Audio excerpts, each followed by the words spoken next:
Good afternoon, everybody. Welcome to Lunch Poems, and thank you so much for being here. My name is Kristen Spronia, and I'm the Lunch Poems coordinator.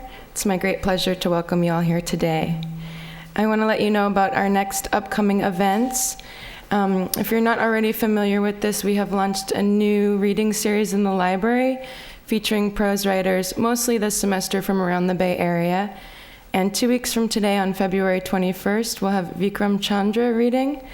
He's a professor here at UC and recently published Sacred Games, who many of you might be familiar with.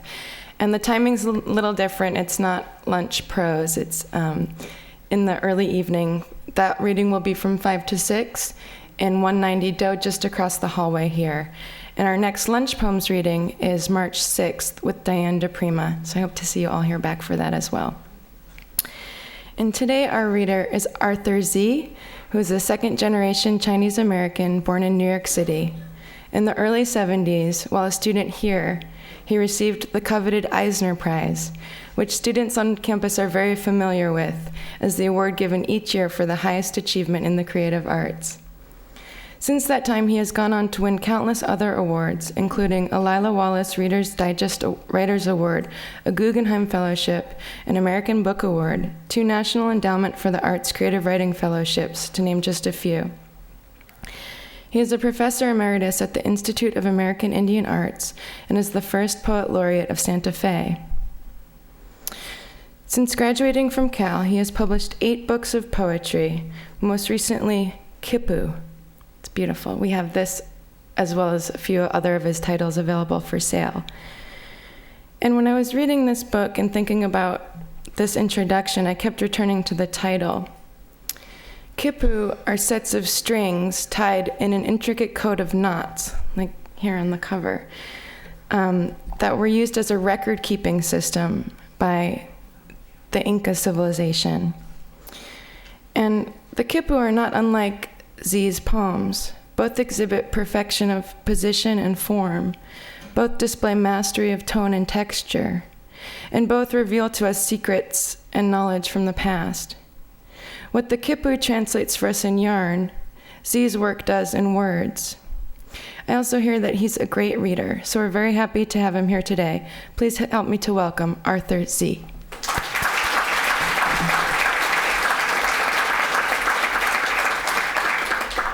Thank you.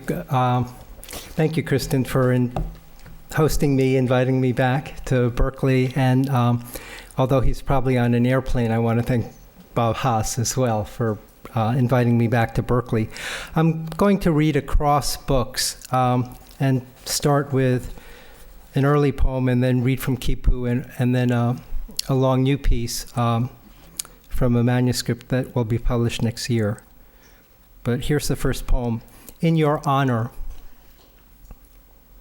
In your honor, a man presents a sea bass tied to a black lacquered dish by green spun seaweed. Ah, is heard throughout the room. You're unsure what is about to happen. You might look through a telescope at the full bright moon against deep black space. See from the Bay of Dew to the Sea of Nectar. But no, this beauty of naming is a subterfuge. What are the thoughts of hunters driving home on a Sunday afternoon empty-handed? Their conception of honor may coincide with your conception of cruelty. The slant of light as sun declines is a knife separating will and act into infinitely thin and lucid slices. You look at the sea bass's eye, clear and luminous. The gills appear to move ever so slightly. The sea bass smells of dream, but this is no dream. Ah, such delicacy is heard throughout the room, and the sea bass suddenly flaps. It bleeds and flaps as the host slices slice after slice of glistening sashimi.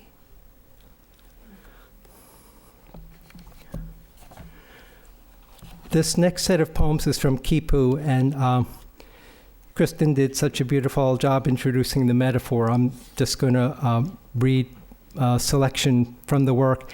And this first poem is called Earth Shine, which you should know in astronomy has a technical meaning. It's twice reflected sunlight. It's sunlight that hits the earth, goes up to the moon, and then comes back to the earth. It's in 7 sections. Earth Shine. Fuck you, he repeated as he drove down the dirt road, while tamarisk branches scraped the side of the pickup. What scrapes in the mind as it dilates to darkness? Hadito, he winced and turned up the whites of his eyes. What comes from darkness, I strike with darkness.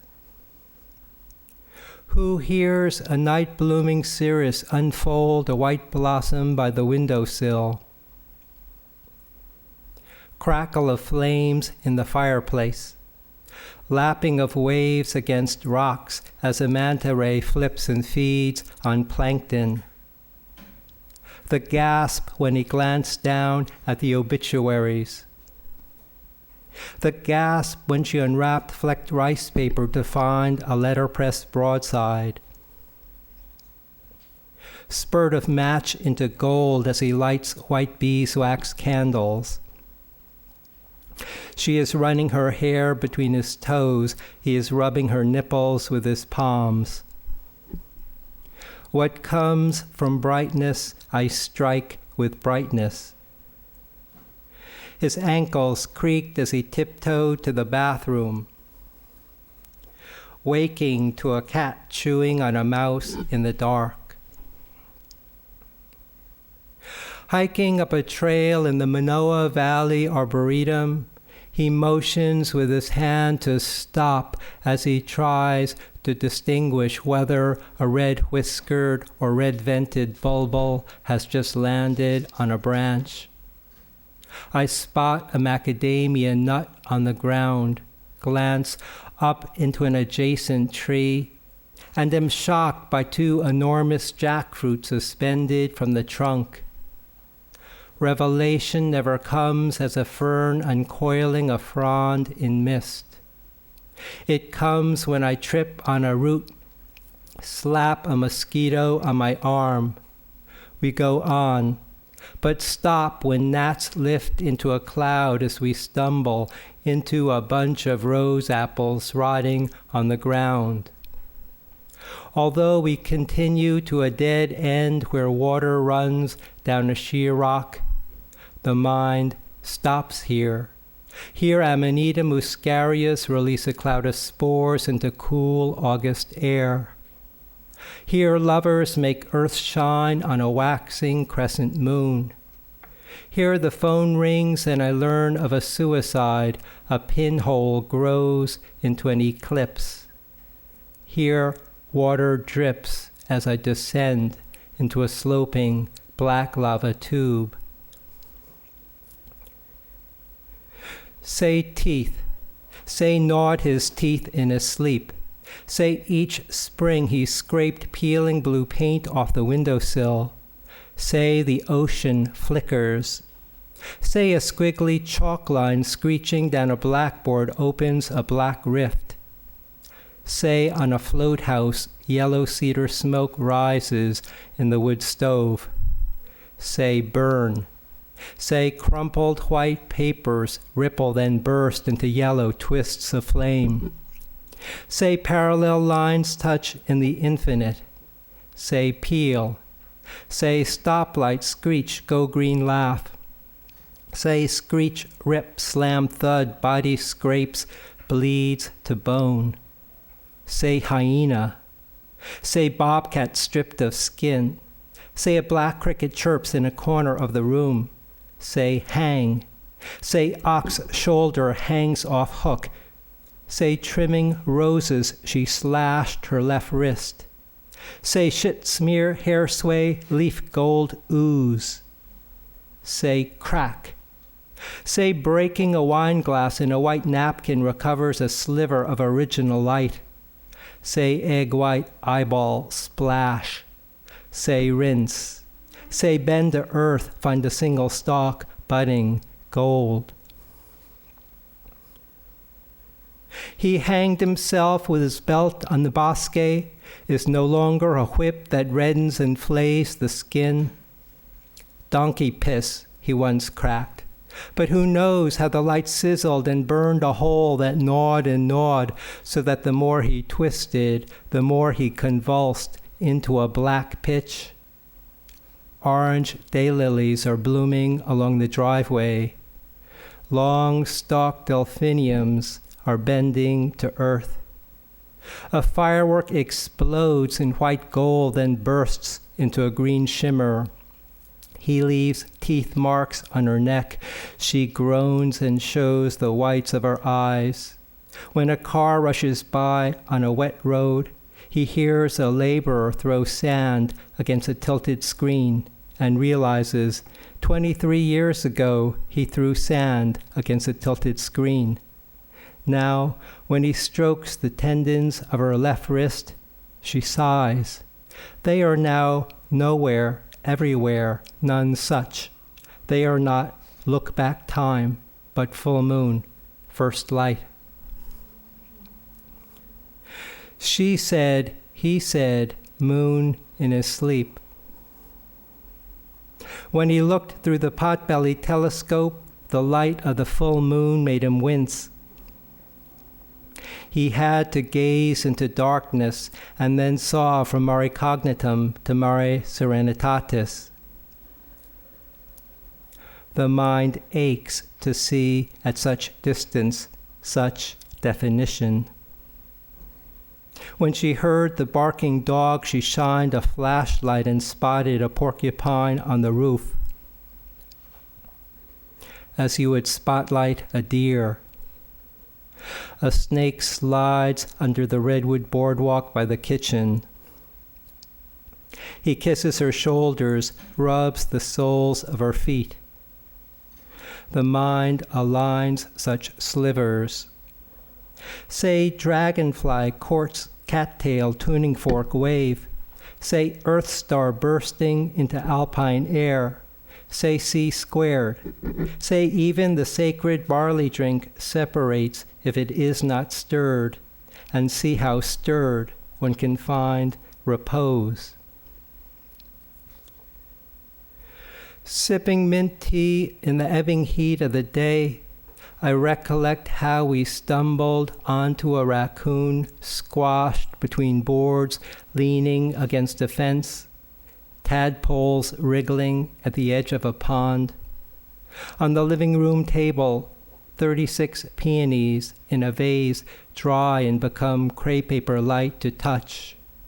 Yesterday, you watered blue chamisa along the county road, while I watered desert grass under the willow. I recollect opening a brown, humid box and, stunned, lifted a handful of morels, inhaling the black aroma of earth. What is it we give each other, gold, shark's fin, other than a renewed sense of the miraculous? Nanao watched a blip on the radar screen. Later, when he saw the flash, he thought Mount Fuji had erupted in a burst of light. Sipping mint tea on the longest day of the year, I sense how the balance of a life sways, and a pedal may tip it. A steady evening with a first quarter moon. Numerous craters along the terminator are razor sharp. I observe the ghostly bluish glow of earthshine and feel how the moon has no permanent dark side. A horse neighs by the barbed wire fence. We trudge into a wet field carrying from under the portal a bee's nest in a basket. Place it in a nook of a silver poplar. Will any bees hatch in spring? I notice thorns on the bare branches of Russian olives. You spot coyote scat before the V-shaped gate. We walk to where the Powaki and Nambe flow together. I am amazed at how we blossom into each other. I hear the occasional drone of cars on Highway 285. Hear how the living expire into smoke and the dead inflame the minds of the living. When I exhale against a cold window, I see the ever-shifting line along the Terminator. And as the shadow cast by the rim of Theophilus slips across the crater's floor, I feel light surge into a honeycomb gold. It all goes and comes at once.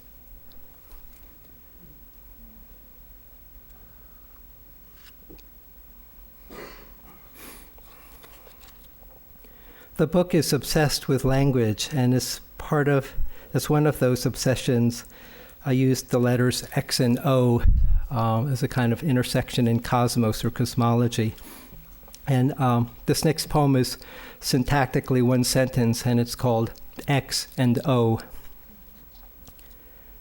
Someone flips a lit match off the road near a cluster of cattails, takes another swig of beer, presses on the gas. The match is not specifically aimed at you. You just happen to be there, at a stop sign, in a parking lot, on a ferry, at a terminal. As a lens narrows sunlight to a point that blackens into flame, go ahead, zero in. Try to X out a ball of jasmine sprig that unfurls in boiling water. X out a red-tailed hawk shifting on a cottonwood branch at dusk. X out coyotes yipping as they roam by new moonlight up the road. X out the dissolving suture threads in your mouth. X out a dog's bark, a baby magpie fallen from a nest wandering on gravel. X out a flicker feather in the mud. You can't X out diarrhea. X out a barn erupted into flames. X out firefighters lined up in trucks along Russian olives. X out the charred grass and stubs of fence posts. X out a pang, place of birth or time of death. X out at an intersection of abscissa and ornate, dark matter that warps space and time. You can't X out a cloud, so make a lens of it the next time you chop cilantro at a counter, the next time you push through a turnstile.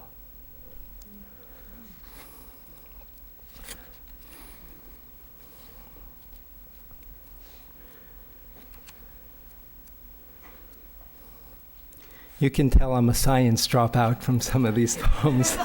This next piece is called Thermodynamics, and I couldn't resist using some chemistry in this. There's the name of a Chinese mushroom, lingzhi, which is the reputed mushroom of immortality, and it's also an anti-cancer mushroom. So in traditional Chinese medicine, a lot of people make this special brew of lingzhi tea. Thermodynamics. He tips hot water into a cup, stirs the powdered lingzhi mushroom, hands it to you. You observe black specks swirling in the inky tonic. Sip, shudder, sip.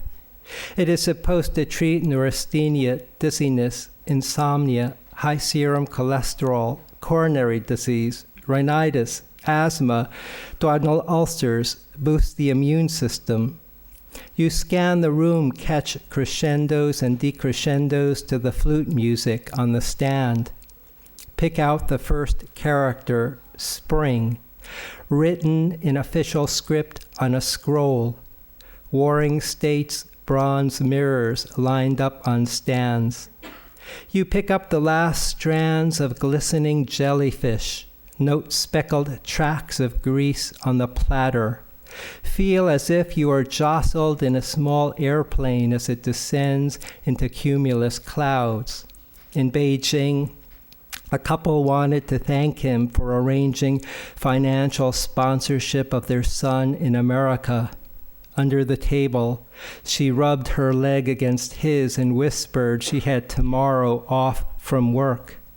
But tomorrow, lust, betrayal, delight, yesterday, ardor, scorn, forgiveness, are music from empty holes. And you wonder if the haphazard course of a life follows a fundamental equation in thermodynamics. He pulls styrofoam out of a box and reveals a 2-foot-high human figure from the tomb of the third Han Emperor. The face and trunk are intact, though arms and hands are gone. He bequeaths it to you, though requests that you pass it on someday to a museum. You nod, sip the cool tonic, down a few last black specks at the bottom of the cup.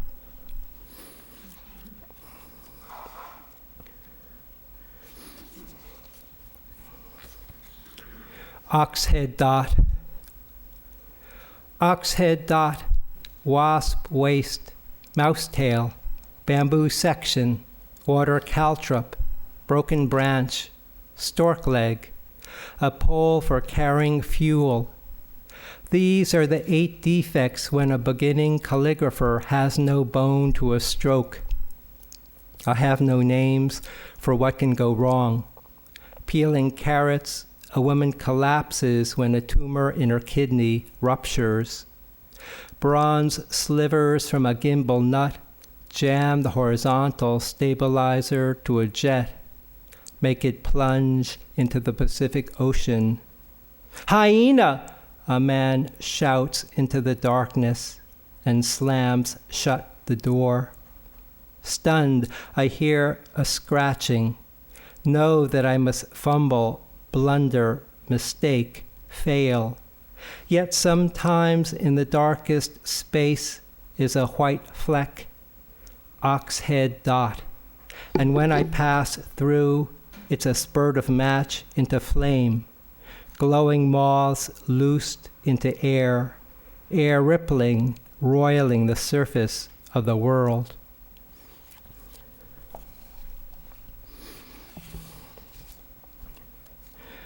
I'm going to read one long sequence from a new collection. It's called The Ginkgo Light, and Copper Canyon Press is going to publish it sometime next year. It's a long piece. This will be my last piece. It's called Spectral Line.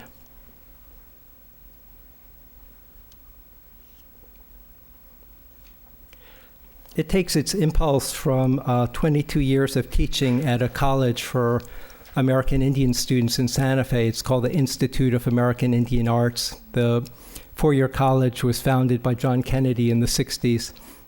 And after 22 years, I decided it was time to let it go. But again, the impulse, part of one of the narratives that's threaded into it is a lot of native imagery. Spectral line. Who passes through the gates of the 4 directions? Robin coughs as she tightens a girth, adjusts saddle, and leading paparazzo past 3 stalls becomes woman leading horse into daylight. Though the Jew army conquered, how long does a victory last? The mind sets sliver to comprehend, spark. The mind tessellates to bring into being a new shape. When the Blackfeet architect unveiled his master plan with a spirit way leading to a center that opened to the 4 directions, I saw the approach to the Ming tombs with pairs of seated, then standing, lions, camels, elephants, horses, lining the way. I snapped when, through the camera lens, I spotted blue sneakers, but not the woman protruding from the sides of a seated horse, and snapped a white-haired woman with bound feet munching fry bread. Peripheral details brighten like mating fireflies. Then Gloria pointed to the east, gasped, "Navajos will never set foot here. You've placed these buildings in the ceremonial form of a rattlesnake." Blinking red light on the machine. He presses the button and a voice staggers. "I'm back. I don't know where I am. I drive but can't recollect how I get to where I am." Whiteout, when a narwhal sprays out its blowhole and water crystallizes in air. 33 days. He presses replay, the voice spirals. "I lost 4 members of my family in a whaling accident." He writes down numbers, 424-0590, dials. "My cousin killed himself after his girlfriend killed herself," ricochets in his ears. Though the name is blurred, he guesses at bowhead ribs in a backyard. Canisters of radioactive waste stored inland on St. Lawrence Island, 20 below. Yupik children play string games. When he broke the seal on a jar of smoking salmon, he recalled his skin and clothes reeked of smoke from the floathouse wood stove.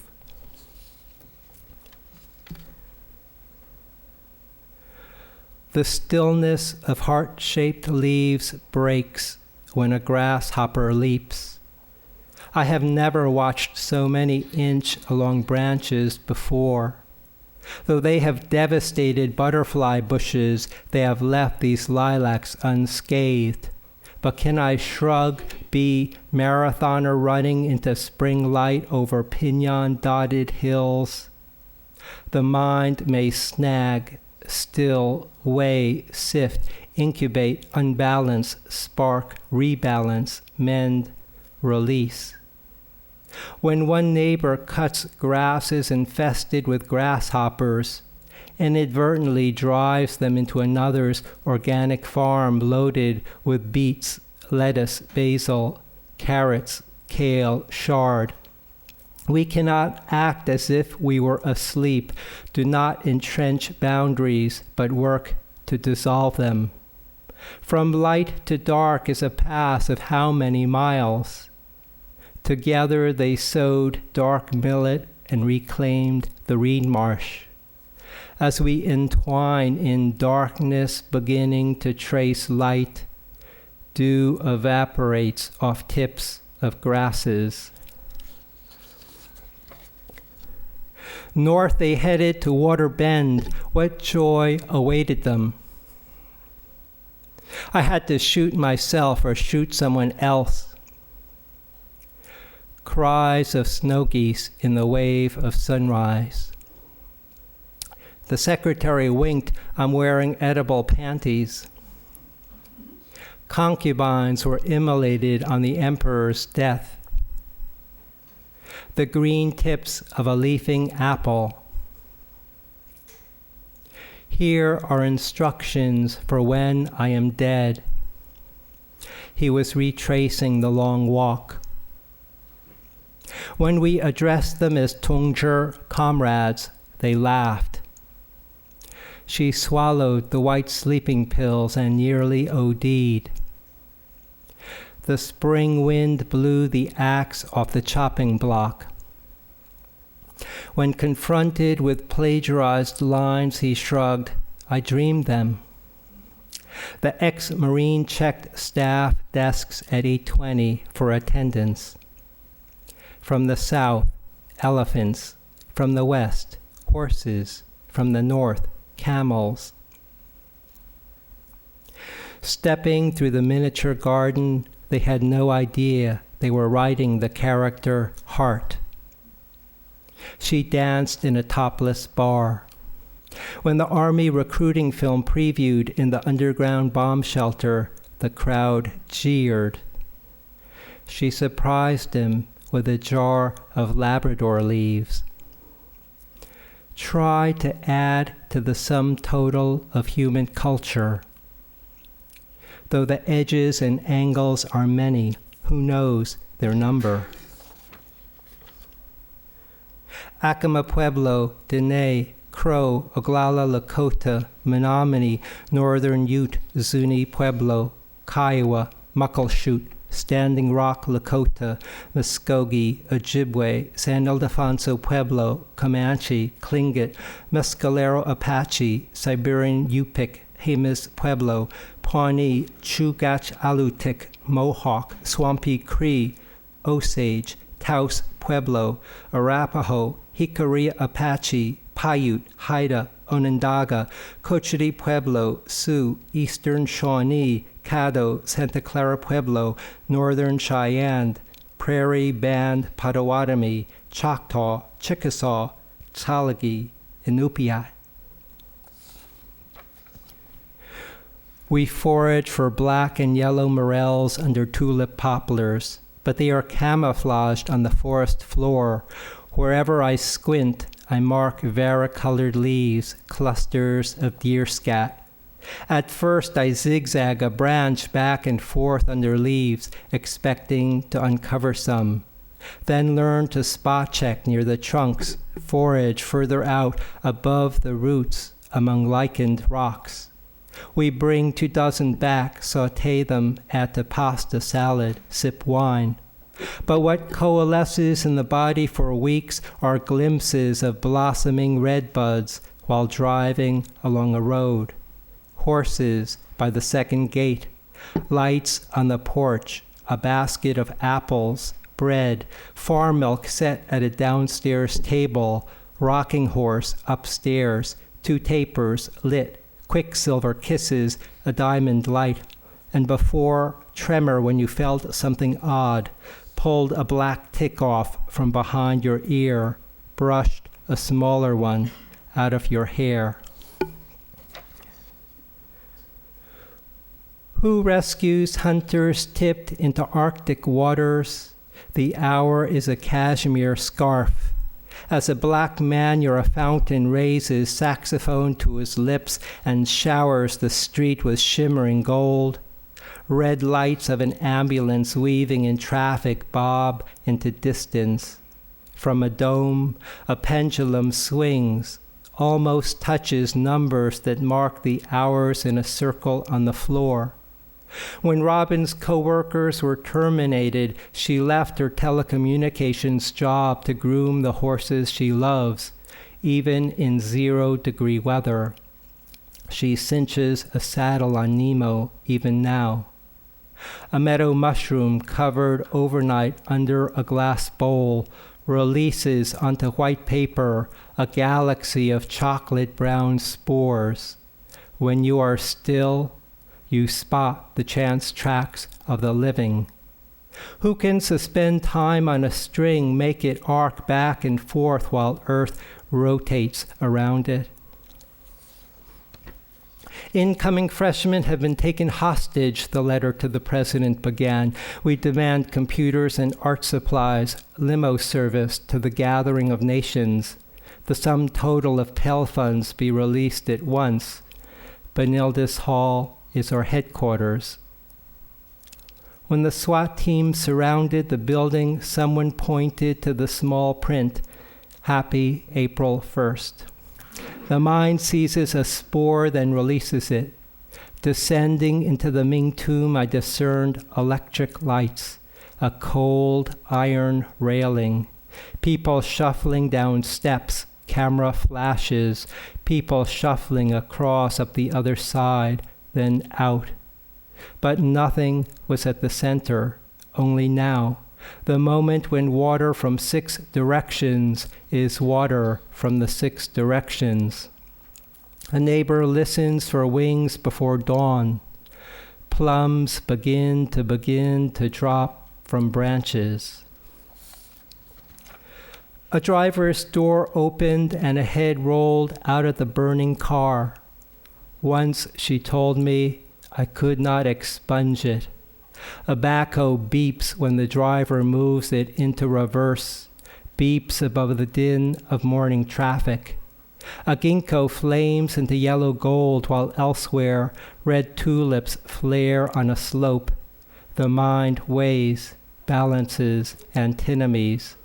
At graduation, a student speaker carries a black bag to the podium, unveils bow, arrows, his entire body shaking, and threatens to take aim at board members, dissolves into air. A student in the audience who slurs far out after every sentence dissolves into air. The man who wafts eagle feather above head, shoulders, along arms onto palms, dissolves into air. Singers and drummers who start and end dissolve into air. And stillness, as we stir to dawn light, breaks. Thank you.